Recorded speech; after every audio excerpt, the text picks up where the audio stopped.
नमस्कार, आप देख रहे हैं यूपी 24 नेटवर्क ग्लोबल और मैं हूं आपके साथ निधि विश्वकर्मा। यूपी में 2.89 करोड़ वोट गायब। बीजेपी जब हारने लगती है तो चुनाव आयोग से हाथ मिला लेती है।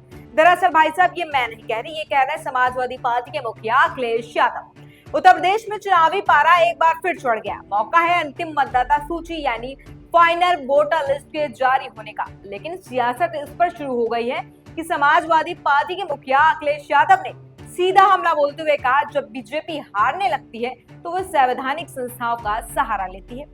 आइए समझते हैं कि आखिर वोटर लिस्ट को लेकर सपा प्रमुख इतने हमलावर क्यों हैं। उत्तर प्रदेश में स्पेशल समरी रिवीजन यानी एसआईआर की प्रक्रिया महीनों से चल रही थी। घर घर जाकर नाम जोड़ने और काटने का काम पूरा हुआ, लेकिन जैसे ये लिस्ट बाहर आई, सपा दफ्तर से तीखा प्रहार किया गया। अखिलेश यादव ने सीधे तौर पर चुनाव आयोग की निष्पक्षता पर सवाल खड़े कर दिए। उनका आरोप है कि जब जब बीजेपी की जमीन खिसकती है, वह संवैधानिक संस्थाओं को अपनी ढाल बना लेते हैं। अब अखिलेश यादव का यह हमला सिर्फ हवा में नहीं है, इसके पीछे 2024 के लोकसभा चुनाव के वो नतीजे हैं जिसने बीजेपी को अपनी बैकफुट पर ढकेल दिया है। अखिलेश को भरोसा है कि उनका पीडीएफ फॉर्मूला 2027 में भी काम करेगा, लेकिन उन्हें डर इस बात का भी है कि वोटर लिस्ट में होने वाले कथित हेराफेरी उनके समीकरण को बिगाड़ सकती है।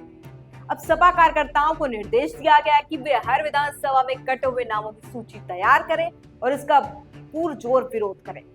दूसरी ओर बीजेपी ने अखिलेश के इन आरोपों को हार की हताशा करार दिया है। बीजेपी का साफ कहना है कि जब विपक्ष चुनाव हारता है तो कभी ईवीएम को दोष देता है तो कभी चुनाव आयोग को।